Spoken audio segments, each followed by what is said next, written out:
Hi guys, welcome back to Codemaster Coach, your medical coding tutor. In today's video, we are looking at the Cpt Code Book. Yes guys, I am going to do a thorough review of this Cpt Code Book because you'll be amazed at all of the answers to your questions that are within the code book. So let's look at this. Cpt is composed of numeric codes that identify procedures and services that can be found in 6 separate sections, main sections, according to the kind of services that are provided by the physicians. And guys, that's the key to CPT. CPT are physician services. Remember I told you ICD-10-CM is for diagnosis, ICD-10-PCS are procedure reimbursement for facility, and CPT are codes for physician services reimbursement. Okay? The 6 sections of CPT are evaluation and management, anesthesia, surgery, radiology, path and lab, and medicine.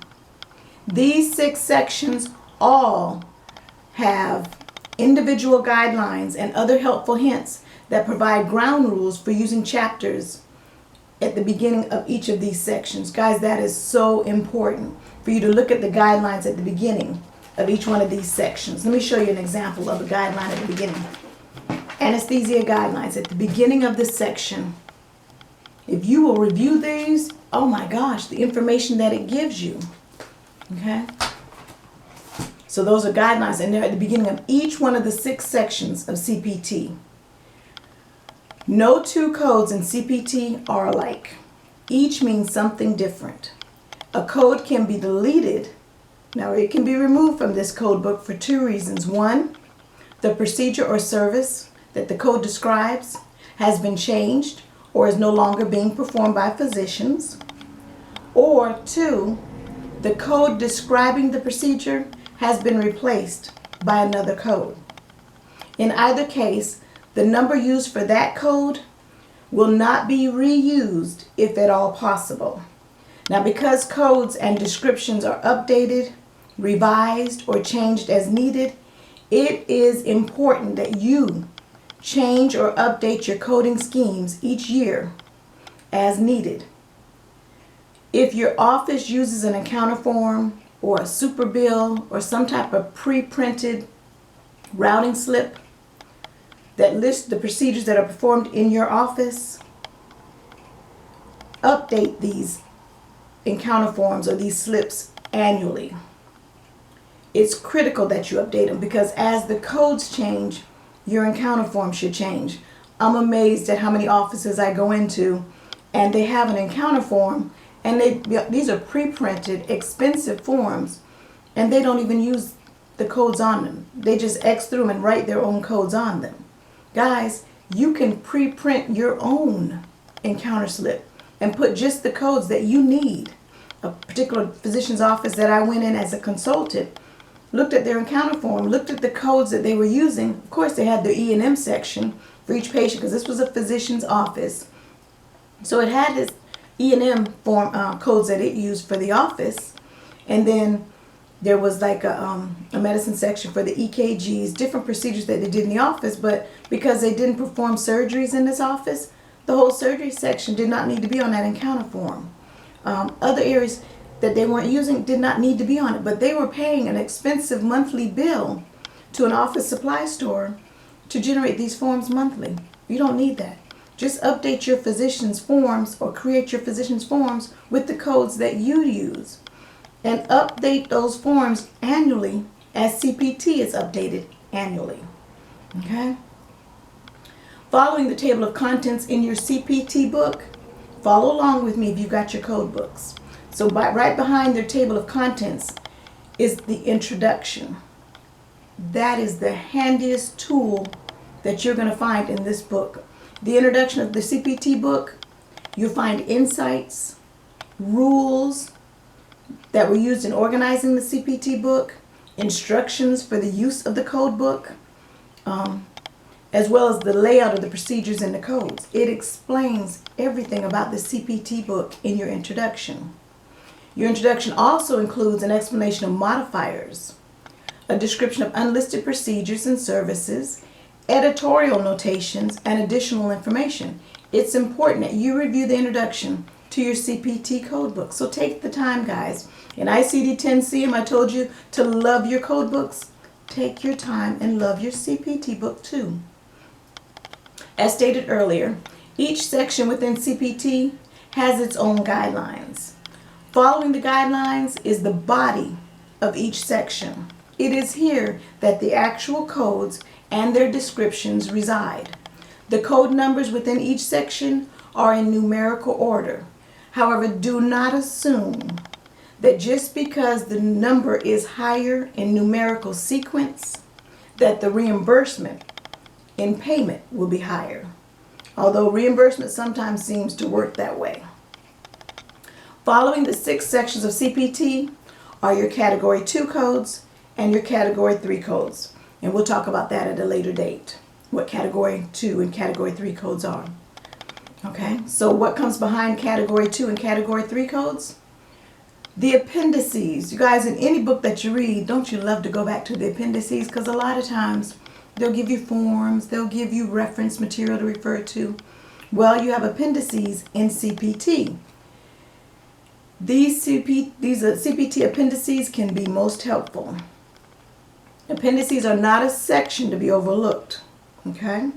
So a quick glance into each one of these. Appendix A is a complete listing of modifiers found throughout the CPT book. Although modifiers that apply to each particular section are found at the beginning of each section, Appendices A is a complete listing of all modifiers. Appendix B is a summary of the additions, deletions, and revisions that have been made to the code book during the year. By using this appendices, Appendix B, you will find it easy to update. Remember that encounter form or that super bill that I talked about, updating every year? If you have the 2016 edition of CPT, and now you have the 2017 edition, all you have to do is look at Appendix B in 2017, and it will tell you any codes that have been added, deleted, and revised since 2016. That's a quick reference for you to look at, and it'd be easy for you to update your encounter form. But you must, as long as you do that on a yearly basis, then you can just check Appendices B. But if you got a 2015 edition, and then you jump to a 2017, you might miss some additions or deletions. So make sure you stay on top of those encounter forms annually, every year. Appendix C gives clinical examples that help you verify whether or not you are coding the E&M, the Evaluation and Management section, correctly. It gives you sample encounter visits and tells you what the correct E&M code is. Appendix D contains a list of add-on codes found in CPT. Add-on codes are those that should be listed, if appropriate, in addition to the codes for the main service. For example, code 11200 and the code 11201. Code 11201 has a plus sign at the beginning of it, which lets you know it's an add-on code and is to be used in addition to or with code 11200. And that base code 11200 is when lesions are removed, and it tells you up to 15. And then that plus sign, plus 11201, says each additional 10 lesions removed. So each additional 10 lesions removed, that plus add-on code can't be used unless you have that base code 11200. Okay? But Appendix D contains a list of all of your add-on codes.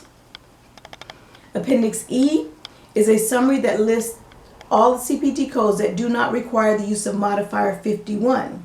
And remember, modifier 51 is the multiple procedures modifier. It's already understood by third payers that these codes, when used in conjunction with other codes, was a multiple service code and was done in conjunction with other procedures. So it's already new. So those codes are exempt from modifier 51.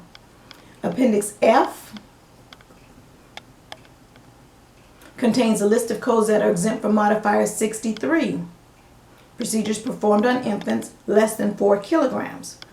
What this means that if you are using a code that is found in this appendix, Appendix F, you do not need to use the modifier 63 to denote that the procedure was performed or done on an infant that was less than 4 kilograms, because third parties or payers, your insurance companies, already know this. Appendix G has been removed from the guidelines. Appendix H has been removed. Appendix I has been removed. So we've had a couple of appendices that helped us throughout the years, but they've been removed. And keeping it going, Appendix J is a summary of each sensory motor, and mixed nerve with its appropriate nerve conduction study in order to enhance accurate reporting of code 95907 through 95913.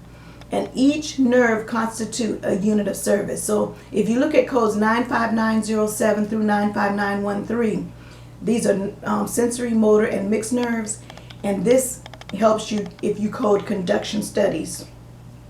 This Appendix J will help you better understand it, and it tells you that each nerve constitutes a unit of service, okay? We'll talk about unit of services at a later date.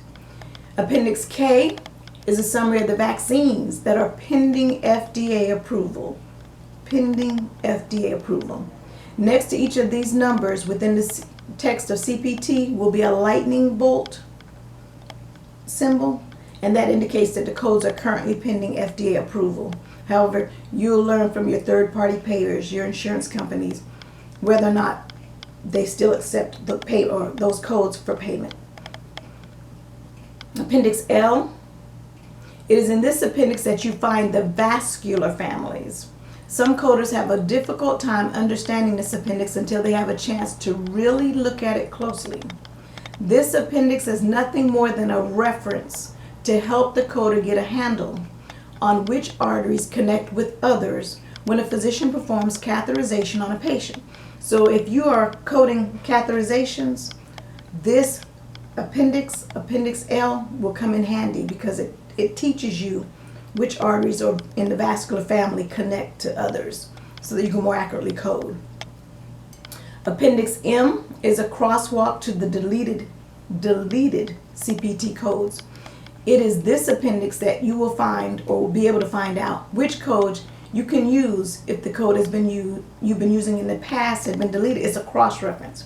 If I used, for example, I'm just making up a code 45323, and if it were deleted, it would tell me 45323 deleted, new code, and it would list it for me. So most helpful tool right there in Appendix M.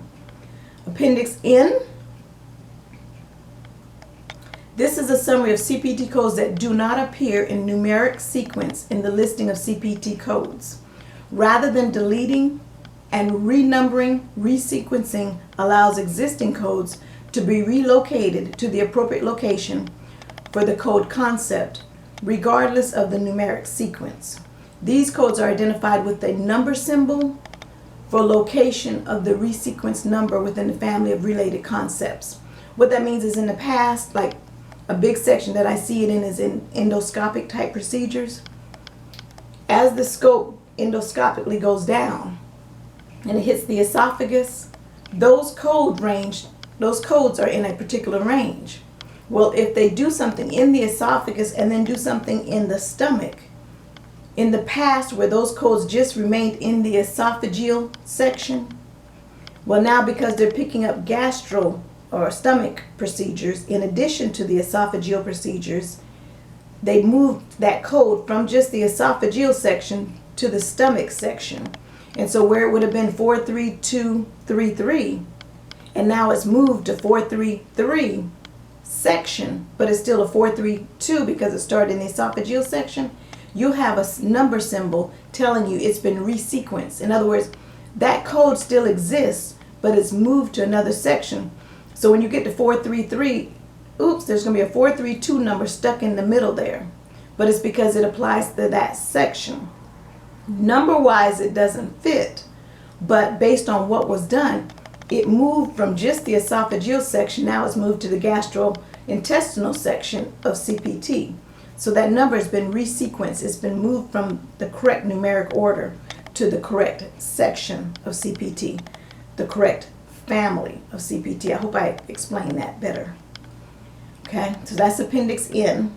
Appendix O includes a set of administrative codes for multi-analytic assays with algorithmic analysis, MAAA, procedures. By their nature, they're typically unique to a single clinical lab or manufacturer. You'll see these Appendix O codes in your Path and Lab section. And if you do Path and Lab coding, you understand what MAAA codes are.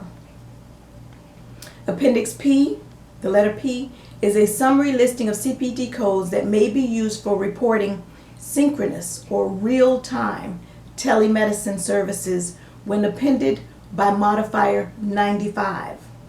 Procedures on this list involve electronic communications using interactive telecommunications equipment that includes, at a minimum, audio and video. Okay? These codes are identified in CPT with the star symbol. And then finally, your appendix. The first thing you should do when trying to locate a code in CPT is to first look in your appendix for the procedure or service that's being performed. In CPT, the page number is not referenced, but instead a range of codes that includes the procedure or service is given. And coders need to be resourceful, as resourceful as possible when looking up a code in the index. But I'm amazed at how many coders will pick up the CPT book, and because they know the sections, will go to that section and just go down until they find the code that they're looking for. Guys, there's an index at the back of the book that will give you, and what I love about CPT, it'll give you a range of codes to go to. ICD-10-CM gives you the one code to go to, but CPT will give you a range because with procedures, different physicians might do things a little different. And so it'll give you a range, and I love the range because then I can go through and find out exactly how my physician performed the procedure. Sometimes it'll give you just a single code if necessary for that procedure, but other times it'll give you a range of codes.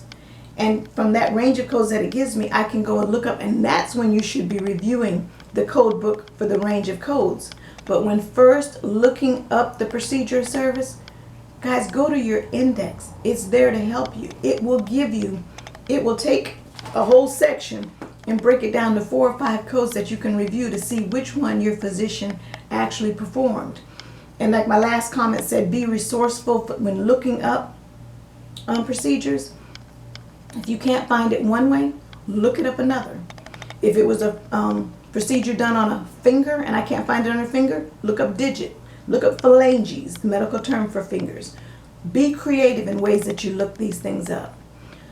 Okay, guys, I hope I'm teaching you how to use your CPT book. But guys, everything that you need is in these pages to use CPT. It's there. You just need to look at it, review it. And that's the fault I have with a lot of classes. They don't teach you how to use these books. But again, I just showed you. Go through your books. Take some time this weekend. Review this CPT book page to page. Read the introduction and read the guidelines at the beginning of each of the sections within CPT.